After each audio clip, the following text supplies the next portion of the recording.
Bienvenidos a Zaratustra. Este es un proyecto de videoblog en línea de divulgación filosófica. Para empezar en este primer vídeo, explico el nombre del canal. Zaratustra es un personaje ficticio creado por Federico Nietzsche, para su libro Así habló Zaratustra. La intención de Nietzsche era la de representarse a sí mismo a través del personaje, el cual desglosa una serie de ideas y pensamientos del filósofo, de manera bastante lírica y metafórica. Zaratustra es un nombre persa derivado de Zoroastro, un profeta iraní fundador del zoroastrismo. Sin más, damos paso al tema principal de este vídeo. Advertencia: no tomar este vídeo como contenido académico o pasivo de uso para estudios estrictos, ya que está sujeto a interpretaciones y no se sostiene de bibliografía específica. Objeto y sujeto. En este vídeo investigaremos sobre un tema que parece a primera vista sencillo, pero que puede llegar a ser bastante interesante. La metafísica del objeto y el sujeto, la ontología, desarrolla estos conceptos, los cuales desglosaremos de una manera esquemática y fácil de entender, al mismo tiempo que profundizamos de manera procedural en el tema. Primero, ¿qué son el objeto y el sujeto? El objeto es un ente en su ser, y es un ser definido. El sujeto es un ente en su ser agente, y es un ser indefinido. Empecemos por desglosar la definición de objeto. Vamos a distinguir tres etapas de la existencia. La primera es el ente. La segunda es el ser. La tercera es el agente. La primera etapa, el ente, es según Aristóteles, lo que existe, mera y someramente es cualquier cosa de la que podamos referirnos, haciendo énfasis en podamos, como semejante del adverbio de lo posiblemente, es decir, conteniendo toda la gama de posibles referencias. Para entender esto, es fácil poner como ejemplo el descubrimiento científico. Las entidades son todas aquellas descubiertas y no descubiertas, incluyendo las ideas y conceptos posibles derivados de estas. En este punto debemos hacer una necesaria acotación. Las definiciones del lenguaje son limitantes, eso tiene una especial importancia en la ontología. El ente en este caso nos limita a la definición de la primera etapa, pero nos da una apertura infinita de posibilidades de aquello que puede ser ente, ya que no especifica que debería serlo más que con la premisa de lo que existe. Eso no quiere decir que podamos referirnos a ente como todo lo que existe, en un solo término, ya que estaríamos suponiendo que necesariamente hay que definir a la entidad como no un ser, cuando por naturaleza no podemos definirla como no ser. Por ende, cuando nombramos a un ente, siempre nombramos a un ser, no podemos referirnos al ente en sí mismo, es decir, no podemos hablar con la primera etapa de la existencia, ya que ésta es demasiado básica para el lenguaje y la lógica. En segundo lugar tenemos al ser. El ser es un ente con determinada configuración, determinadas características, que lo distinguen del resto de seres. Un ejemplo sencillo es el de silla y suelo. La silla es un ser con sus características y el suelo es un ser completamente diferente con sus propias características. Una vez más, hacemos una acotación similar a la anterior.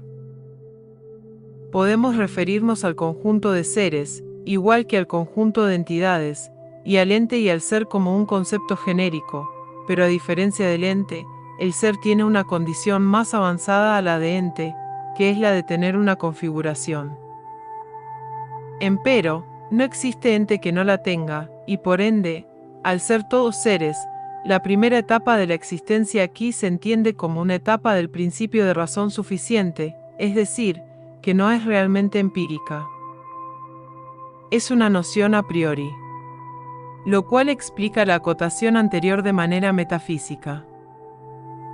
Por otra parte, y como crítica, no existe el llamado acto de ser, denominado por el filósofo Heidegger, ya que la acción implica una configuración pasiva de actividad, o abierta a esta, y los objetos no tienen dicha configuración. Además, el acto nunca es el acto de ser, ya que el ser es una etapa más somera que el acto es posterior al ser y no define al ser, sino que define su condición para una etapa más alta. El ser no tiene por qué ser activo, ni devenir de un acto, y cuando es activo, aparece el sujeto.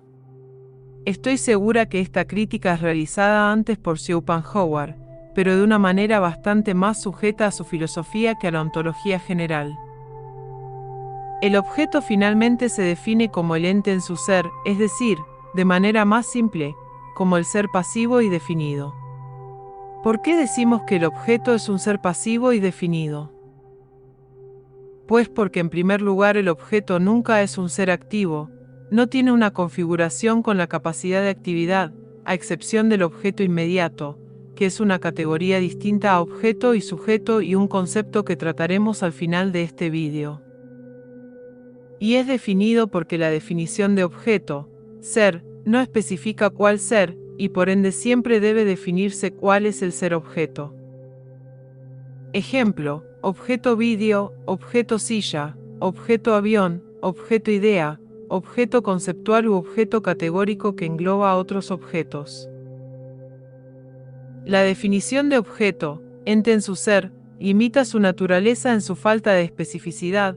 Eso quiere decir que, por ejemplo, una silla no puede ser silla si no cumple con las características específicas del objeto silla. Por otra parte, hemos de acotar que hemos definido al ser como una condición para existir del objeto, siendo definido su ser por el sujeto, mientras que el ser del sujeto ya está definido por su condición de ser, entre paréntesis, el objeto inmediato.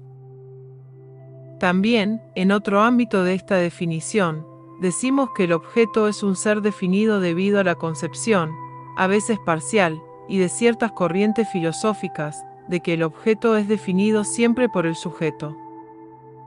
Desglosemos ahora la definición de sujeto. Las primeras dos etapas de la existencia ya se explicaron. Ahora, ¿qué es el agente? El agente es un ser cuya configuración tiene la capacidad de llevar a cabo una acción. Agente implica el ser activo, y la actividad del ser agente es la definición del objeto. Esto, como mencioné antes, deviene de ciertas corrientes filosóficas, pero estas al mismo tiempo devienen de las concepciones antes definidas, y por ende, no se puede decantar en ninguna otra acción posible que no sea la antes descrita. El sujeto, por ende, es el agente, que es la tercera etapa de la existencia. Podemos decir que en este contexto ontológico, agente y sujeto son sinónimos. Decimos que el sujeto es un ser activo porque no puede negar su acción, o neutralizarla. Si el sujeto neutralizara su acción, es decir, no actuara, y entre paréntesis, para neutralizar la acción hay que destruir el objeto inmediato, dejaría de ser sujeto, y pasaría a ser objeto. El sujeto es uno solo, no pueden existir dos sujetos. Esto se debe a que el sujeto define al objeto como todo lo externo a él, porque el objeto es el ser definido, y la acción del sujeto es la definición del objeto. El objeto no existe si no es definido, y el sujeto no existe si no define al objeto, y si existiera otro sujeto, éste lo definiría como objeto, neutralizándose uno al otro.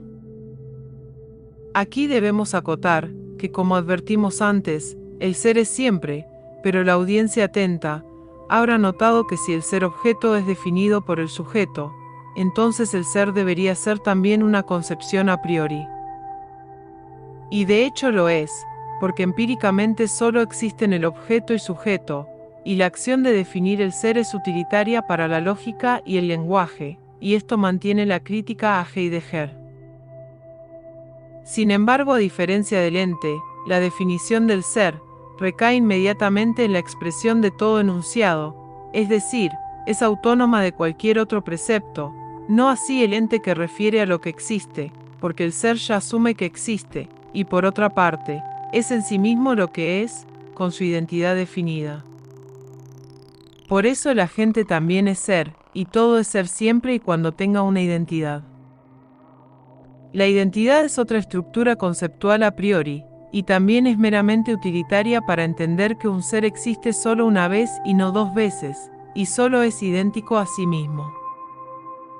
Esto es ampliamente negado por la física cuántica, y con razón, pero refiere a un plano que directamente no hace diferencia, o esta misma es despreciable. El sujeto sí que puede definir al objeto inmediato, que es lo que pauta la experiencia de otro objeto, que no es más que una experiencia a posteriori, es decir, meramente empírica y derivada de las nociones que esta interacción debe necesariamente otorgar. El hecho de saber que no existe un solo sujeto objetivamente hablando, es derivado del plano de lo social, lo experimental, la notoria semejanza entre otros objetos y el objeto inmediato. Así como existe solo un sujeto, solo existe un objeto inmediato. Decimos que el sujeto es un ser indefinido porque su definición es específica respecto de su naturaleza, y su naturaleza es factible o puede existir en muchas formas, y no en una única forma definida, como el objeto. Un sujeto puede ser cualquier objeto que tenga la capacidad de ser activo, es decir, de ser un agente. Y hablamos de agente, porque agente es aquello que ya llevó a cabo la acción, y como decíamos antes, el ser agente no puede elegir no actuar, es decir, que el ser pasivo de acción siempre llevará a cabo la acción, y será un agente. Esta paradoja es bastante desarrollada en la filosofía hinduista, y luego por Schopenhauer, aunque de manera muy singular. Para Schopenhauer la paradoja la resuelve lo que él llama voluntad. También por ciertas corrientes filosóficas decimos que el sujeto es un ser indefinido, porque es conocedor de todo y de nada conocido, haciendo referencia a la naturaleza conceptual del sujeto, de manera metafísica. Este pasaje es bastante contrariado por ciertos filósofos y aclamado por muchos otros, como la resolución más común al problema del ser, que para nuestro menester en esta explicación, es finalmente el problema del sujeto. Buenos ejemplos son Kant, Schopenhauer, Nietzsche, Freud, Sartre, entre otros. El objeto inmediato es aquel ser pasivo de acción, es decir, con las características que le dan apertura a actuar, que determinado por su naturaleza ya ha actuado y se ha convertido en sujeto. Para un ejemplo sencillo, el objeto inmediato es el cuerpo. Tanto el cuerpo humano, como el de un antílope o el cuerpo de un robot. Sin embargo, pueden existir objetos inmediatos que no sean precisamente corpóreos. En una suposición lógica, podríamos afirmar que en el futuro existirán sujetos virtuales, o que de hecho ya existen, y que estos sujetos interactúan con su entorno sin contar con un cuerpo como tal, sino con un objeto inmediato como una interfase, o la representación de un cuerpo. Para Schopenhauer, ¿quién es el que más desarrolla el concepto de objeto inmediato? Este es el responsable de todo el ámbito del impulso vital, que él llama voluntad. Como una representación que la misma lleva a cabo en el primer paso para ejecutarse, es decir, que la voluntad se personifica en el sujeto, que no puede estar desligado de su objeto inmediato, y a través de su objeto inmediato se manifiesta. Sin embargo, entender realmente a qué se refiere Schopenhauer con voluntad es algo que quedará para otro vídeo. Muchas gracias por llegar al final, e invito a plantear cualquier duda o crítica en los comentarios. Un saludo y hasta la próxima.